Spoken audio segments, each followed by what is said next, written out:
क्या आपने कभी अपने आप से यह सवाल किया है कि आप धर्म के लिए क्या कर सकते हैं? सोशली, कल्चरली, फिलोसॉफिकली या फिर पॉलिटिकली? खैर, पॉलिटिक्स तो बहुत कम लोगों की बात है, लेकिन कल्चरली और सोशली अपने कम्युनिटी में, अपने आसपास के लोगों में आप एक धार्मिक वॉरियर बन सकते हो। नमस्कार, हमारे चैनल प्रज्ञा में आप सभी का स्वागत है और प्रज्ञा का मतलब है विजडम। हमारी यही चेष्टा है कि कुछ कहें तो धर्म की बातें कहें जो आपकी जिंदगी में आपका सहारा बने। यह है एपिसोड नंबर 69, चैप्टर 10 राज विभूति योग का लास्ट और फाइनल एपिसोड। इसके पहले के जितने चैप्टर्स हैं इसी चैनल में, इसी प्लेलिस्ट पर आपको मिल जाएंगी। आप सभी को हमारा नमस्कार और प्रणाम। अहमात्मा गुणाकेश सर्वभूताश्च स्थितः अहमादिश्य मध्यम च भूतानामंत एव च। ईश्वर से मेरी प्रार्थना है कि आप इस एपिसोड के डेप्थ को समझने की कोशिश करें। पिछले एपिसोड में कृष्ण ने अर्जुन को बताया था कि मैं समस्त प्राणियों के हृदय में स्थित आत्मा हूं और मैं ही सभी प्राणियों की उत्पत्ति का, जीवन का और मृत्यु का कारण भी हूं। मैं अदिति के पुत्रों में विष्णु यानी वामन हूं। चंद्रमा, नक्षत्र, तारे, अग्नि आदि जितनी भी प्रकाशमान चीजें हैं उनमें प्रकाशमान सूर्य तो मैं ही हूं। मैं सभी मरुतों में मरीचि नामक वायु हूं और मैं ही सभी नक्षत्रों में चंद्रमा भी हूं। मैं सभी वेदों में सामवेद हूं। मैं सभी देवताओं में स्वर्ग का राजा इंद्र हूं। सभी इंद्रियों में मन हूं और सभी प्राणियों में चेतना स्वरूप जीवन शक्ति भी हूं। मैं सभी रुद्रों में शिव हूं। मैं यक्षों तथा राक्षसों में धन का स्वामी कुबेर हूं। मैं सभी वासुओं में अग्नि हूं और मैं ही सभी शिखरों में मेरु भी हूं। हे पार्थ, सभी पुरोहितों ने मुख्य बृहस्पति मुझे ही समझ। मैं सभी सेना नायकों में कार्तिकेय हूं और मैं ही सभी जलाशयों में समुद्र भी हूं। मैं महर्षियों में भृगु हूं। मैं सभी वाणियों में एक अक्षर हूं। मैं सभी प्रकार के यज्ञों के जप यानी कीर्तन का यज्ञ हूं और मैं ही सभी स्थिर अचल रहने वालों में हिमालय पर्वत भी हूं। मैं सभी वृक्षों में पीपल हूं। मैं सभी देवर्षियों में नारद हूं। मैं सभी गंधर्वों में चित्ररथ हूं और मैं ही सभी सिद्ध पुरुषों में कपिल मुनि भी हूं। समस्त घोड़ों में समुद्र मंथन से अमृत के साथ उत्पन्न जो घोड़ा है वो आप मुझे ही समझें। मैं सभी हाथियों में ऐरावत हूं। मैं ही सभी मनुष्यों में राजा हूं। मैं सभी हथियारों में वज्र हूं और मैं ही सभी गायों में सुरभि भी हूं। मैं धर्मानुसार संतान उत्पत्ति का कारण हूं। रूप प्रेम का देवता कामदेव हूं और मैं ही सभी सर्पों में वासुकी भी हूं। मैं सभी नागों, फन वाले सर्पों में शेषनाग हूं।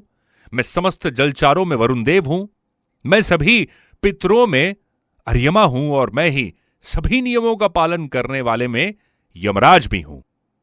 मैं सभी दैत्यों में भक्त प्रहलाद हूं। मैं सभी गिनती करने वालों में समय हूं। मैं सभी पशुओं में सिंह हूं और मैं ही पशुओं में गरुड़ भी हूं। इस वातावरण को पवित्र करने वालों में मैं वायु हूं और मैं सभी शस्त्र धारण करने वालों में राम भी हूं। मैं सभी मछलियों में मगर हूं और मैं ही समस्त नदियों में गंगा भी हूं। हे अर्जुन, मैं ही समस्त सृष्टियों का आदि, मध्य और अंत हूं। मैं सभी विद्याओं में ब्रह्म विद्या हूं और मैं ही सभी तर्क करने वालों में निर्णायक व सत्य भी हूं। मैं सभी अक्षरों में ओमकार हूं। मैं कभी न समाप्त होने वाला समय हूं और मैं ही सभी को धारण करने वाला वो विराट स्वरूप हूं। मैं ही सभी को नष्ट करने वाला मृत्यु हूं। मैं ही भविष्य को सभी को उत्पन्न करने वाली सृष्टि हूं। स्त्रियों वाले गुणों में कीर्ति, सौंदर्य, वाणी की मधुरता, स्मरण शक्ति, बुद्धि, धारणा और क्षमा भी मैं ही हूं। मैं सामवेद में गाने वाली ऋतुओं में ब्रह्मस्थाम हूं। मैं छंदों में वो गायत्री छंद हूं।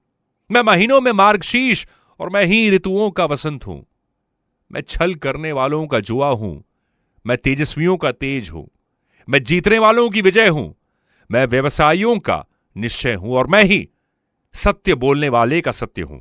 मैं ऋषि वंशियों में वासुदेव हूं। मैं ही पांडवों में अर्जुन हूं और मैं ही मुनियों में वेदव्यास भी हूं और मैं ही कवियों में शंकराचार्य भी हूं। मैं दमन करने वालों का दंड हूं और मैं विजय की कामना करने वाले की नीति हूं। मैं रहस्य रखने वालों का मौन हूं और मैं ही ज्ञानियों का ज्ञान भी हूं।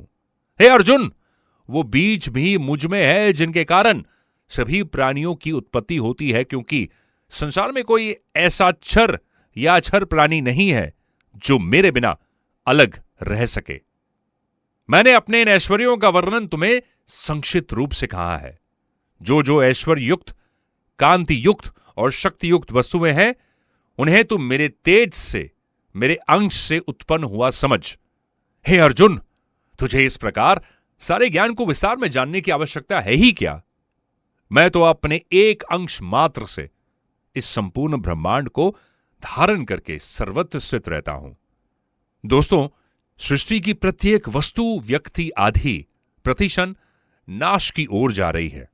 हम जिस किसी वस्तु को, व्यक्ति को आदि में सुंदरता, बदलाव आदि विशेषता देखते हैं, वो एक दिन जरूर नष्ट हो जाता है। अतः सृष्टि की प्रत्येक वस्तु मानो ये उपदेश दे रही है कि मेरी तरफ मत देखो, मैं तो नहीं रहूंगी, मुझे बनाने वाले की ओर देखो। मुझ में जो सुंदरता, सामर्थ्य, विलक्षणता तुम्हें दिख रही है, यह मेरा नहीं बल्कि उसी परमात्मा का है। आदि अगर हम इस बात को जान लेते हैं तो हमारा आकर्षण मेटीरियलिस्टिक चीजों की ओर से खत्म हो जाएगा और यह प्रत्येक वस्तु, व्यक्ति में हमें भगवान यानी ईश्वर के दर्शन होंगे। भगवान के दिए सामर्थ्य से ही मनुष्य कर्म योगी होता है, उनके दिए ज्ञान से वो ज्ञान योगी होता है और उनके दिए प्रेम से वो भक्ति योगी होता है। मनुष्य में जो भी विशेषता या क्वालिटी आपको नजर आती है, वो सब ईश्वर की दी हुई है। सब कुछ देकर भी अपने को प्रकट नहीं करते, बस यही तो उनका स्वभाव है। आज श्रीमद् भगवद गीता का 10वां अध्याय यानी विभूति योग संपूर्ण होता है। अगले हफ्ते हम एक नए चैप्टर के साथ आपसे मुलाकात करेंगे।